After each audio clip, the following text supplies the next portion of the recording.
Now, turning to the characters and looking first at the protagonist of Max Caulfield, we see a character who has a definitive and perhaps debilitating trait of introversion. And to a large degree, this introversion is a product of insecurity and low self-esteem, and it informs the narrative and decision-making aspects of the game, as Max's story arc is concerned with coming to terms with this internalizing and how failing to speak up can have real-world consequences. Early on, we're given the option to be evasive and be passive, which is what Max will often default to when we aren't making decisions for her. But we soon realise that this can allow problems to escalate, quite far beyond our control later on. Indeed, as the plot progresses, we are able to craft a more assertive Max, particularly after the Kate Marsh incident, which see things get real, as it were, and I think this is a turning point in the game. And the game takes a step into creating real life or death consequences from our actions. Also in tandem to this, the rekindling of Max's friendship with the very forthright character of Chloe Price, who is certainly the yin to Max's yang, and an essential confidence-inspiring half of this symbiotic and mutually integral friendship, again further allows the character development to take place and Max to become more assertive in her own right. Now, like many great American literary protagonists, from J.D. Salinger's Holden to Herman Melville's Ishmael to John Updike's Rabbit, Max's social and cultural context is that of an outsider. We can see from the way characters like Victoria react to her that she is on the fringes of the popular high school demographic, and instead relates much more to the reserved achievers and the geek crowd such as Warren. Far from being a teacher's pet or a nerd, however, Max's relationship with teachers like Jefferson shows that he is often frustrated at her lack of forthrightness and her confidence in her own work. So Max is essentially placeless, straddling the realms of academic performance and the geek crowd by way of her detached and introverted nature, I think. It's prudent then that Max should be a photographer, which is a significant aspect of the game, and as someone that personally loves the medium of photography, I can relate to the relative comfort one has in being a photographer, because in many ways you are detaching yourself from your surroundings and objectifying the situation that you're in by looking at life through a lens, which in turn creates a sort of comfort and control and basically a psychological buffer between self and the real world. Digressing slightly, I think it's worth noting that Max shoots exclusively on Polaroid film, which I really like, and one of her cameras is a standard 600 camera by the looks of it, which I think I have somewhere, and the other one looks like a Spectra, which is a really cool Polaroid camera, which I don't own. But although I don't think the developers were remotely concerned about the state of the instant camera industry when they made this game, but it's worth noting that Polaroid discontinued their instant camera film back in 2008, much to my dismay, so I can only assume that Max has either stockpiled the hell out of her Polaroid film stock, or she's considerably wealthy, as a couple of spin-off companies still make Polaroid 600 film, but it's about $30 for 10 shots or something, which is obscene. Anyway, on the note of photography, it also works as a subtle plot device, I think, relating to Max's insecure disposition, not only as a buffer between herself and her surroundings, but the recurring motif of the Everyday Heroes photo competition, which Jefferson frequently urges her to partake in, but she kind of declines, and I think this represents literally her fear of putting something of herself out into the world, and this fear of being rejected. And again, I think the Everyday Heroes photo competition represents Max's internalizing and her insecurity, and this kind of transition between adolescence and adulthood again.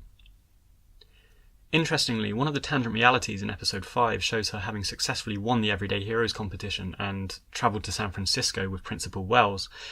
which, although not canonical with the final timeline of the game, successfully marks this change in her personality from the insular cocooned chrysalis to the assertive adult successfully putting something of herself into the world. This also marks the successful transition from adolescence to adulthood, I think, as this scenario sees Max wearing adult attire for the first time. You know, she's wearing these boots and a conservative beige jacket instead of a hoodie and trainers, or sneakers, depending on where you're from. And I think, you know, these aesthetics and her clothes, you know, are symbolic of this transition into adulthood at the aptly named Zeitgeist Gallery. And again, relating back to the time concept, a zeitgeist is a term which defines something of the moment and a definitive moment within a given historical cultural paradigm. So I think everything here coalesces to show Max at her definitive, you know, moment and her transition period, this completion of her transition. And, you know, we see her become a lot more assertive and antagonistic as well, I think, like Chloe for the remainder of the game. It's also noteworthy in this sequence that Max is wearing a Dreamcatcher necklace, and this is symbolic perhaps that we are in a tangent slightly too good to be true universe, and also possibly nods towards the Native American heritage of Arcadia Bay, and also Max's potential status as an avatar of Native American spirit walking or shamanism, which is among the few theories revolving around this game and the elusive doe spirit that people perceive either to be Max's spirit animal or Rachel, you know, Rachel Amber's spirit animal.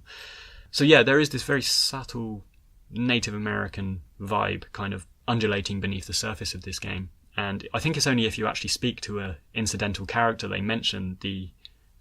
Native American heritage of Arcadia Bay. But actually, if you look at stuff like this, the Dreamcatcher and, you know, the aspects of the spirit animals, it really is, you know, in there and quite a permeable thing. Now, Max's personality as an outsider and, you know, quote marks hipster sort of person is somewhat genius in how it is ingrained into the very UI of this game. From the doodled loading screens to the menu screen styled like a teenage journal, the entire aesthetic is informed by the arts and crafts personality of Max and really contributes to the wistful nostalgia of the game, and also touches, I think, on my earlier point of how Max's values are thoroughly with the analog aesthetic over the technology-centric means of expression shown by her peers. So it conveys this whole conflict between old and new, and once again this time theme that much more. Now, also, I mentioned earlier the high art and literary references in this game, and there's a degree of self-awareness to these allusions which can be found right down to the character of Max and her name. The surname Caulfield more than likely references Holden Caulfield, who is the angsty adolescent protagonist of J.D. Salinger's Catcher in the Rye. The high school setting, Max's cynicism, and, you know, her distrust of authority make this seem likely. But for further evidence of this correlation, which really drove it home to me, is also a really blatant reference during episode 3, where if you look at a coat rack in the receptionist's office after breaking into the school, Max remarks, when observing a red hunting hat that's hanging there, that only a total phony would wear a hat like that. And the character of Holden Caulfield in Catcher in the Rye always wears a red hunting hat and always refers to anyone in authority or fitting into social convention as a phony. So I just really like that little Easter egg there. Also noting of the numerous highbrow references in dialogue and observation is things like, if we explore Max's room and look at her books, we find references to famous French photographers such as Robert Doisneau and Henri Cartier-Bresson, both of whom are fantastic examples of the medium's ability to capture and immortalise a moment in time.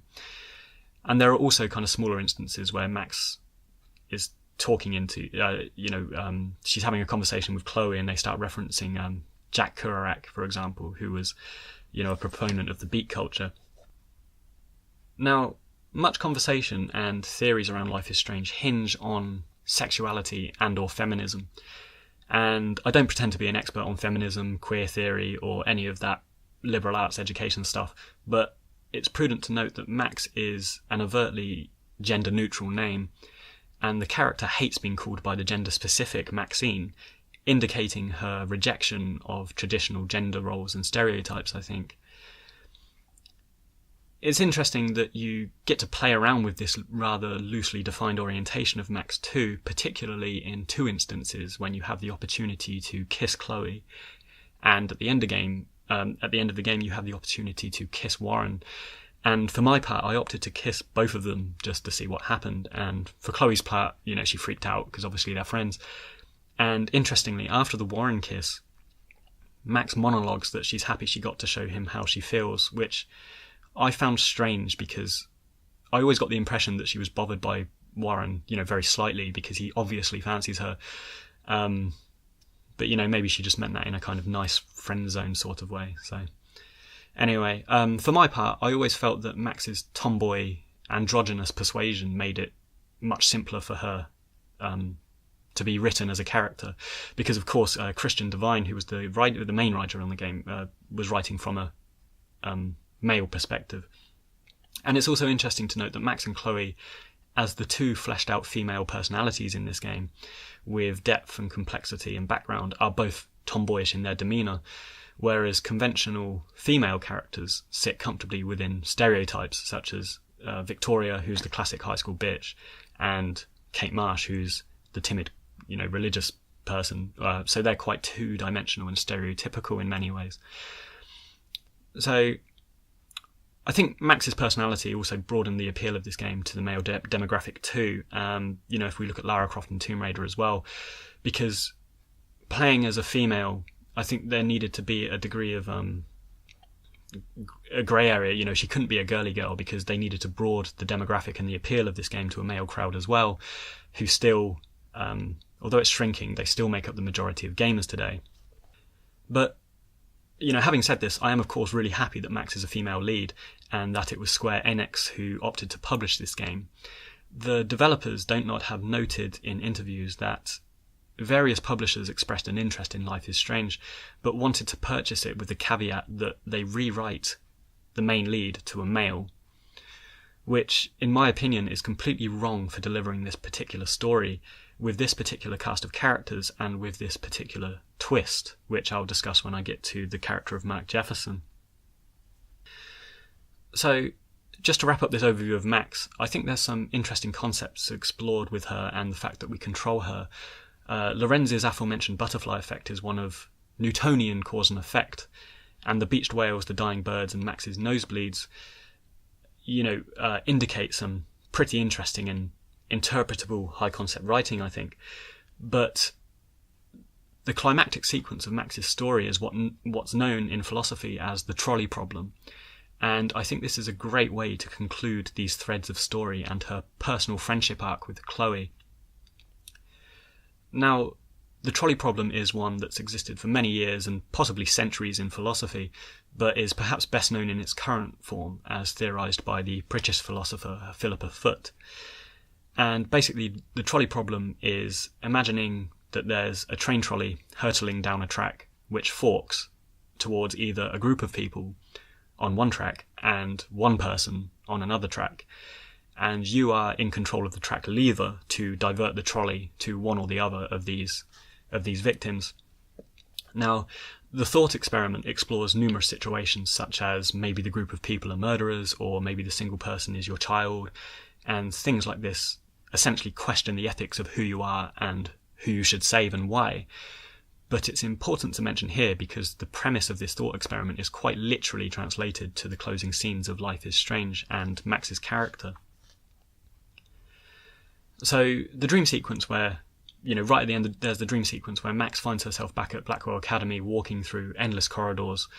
And this works as both an epilogue of her story and, I think, a recap to remind the player of what's come before in previous episodes and who these various characters are. The dream tends to take a kind of negative slant, which focuses on the failures and the negative emotions that Max perceives others to have of her. And in a brief scenario, you transform into Victoria, which made me wonder if perhaps there's a lingering and mutual desire to be one or the other between these aspiring photographers. But regarding the trolley problem, what I found most interesting is the closing dreamscapes, which are essentially guilt trips, preempting, the decision to come. On the one hand, we get this beautiful montage of stills, like a diorama, when we're walking along this path, and there's moments of Max and Chloe, being together, and Chloe quotes kind of distilling the necessity of them being in this symbiotic friendship. And on the other hand, right at the end, we have the we have the Two Whales diner, where every non-playable character in the game kind of comes together and implores Max not to kill them, which is really where the penny drops for the final decision you have to make, I think.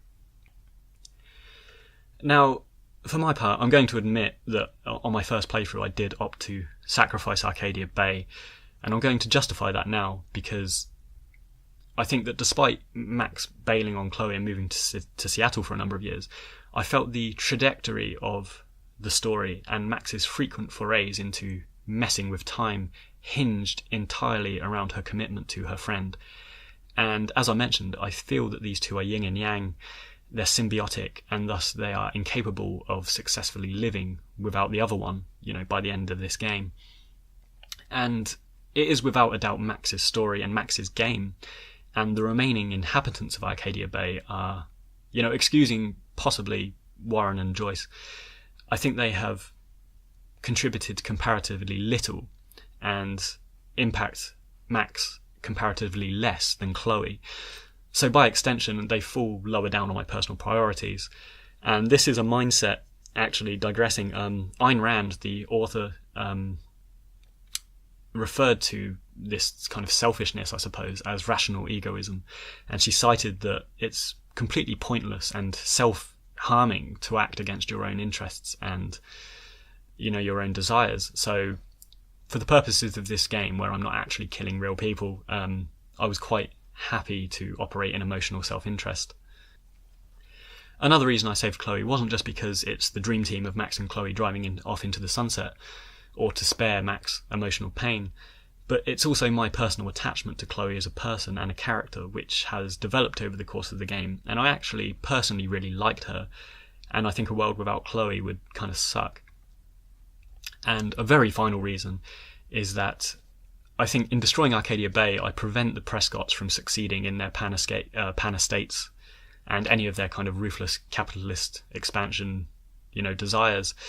And, you could argue that the citizens of Arcadia Bay, as previously mentioned, are in a state of perpetual decline and depression because of the Prescotts.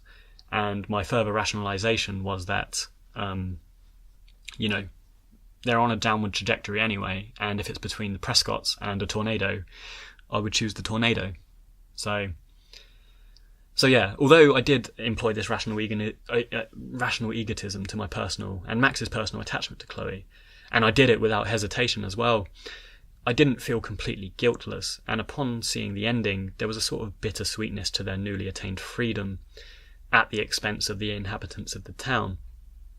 And indeed, when I replayed the last segment of Life is Strange to check out the Sacrifice Chloe ending, it did seem like the favoured ending as a natural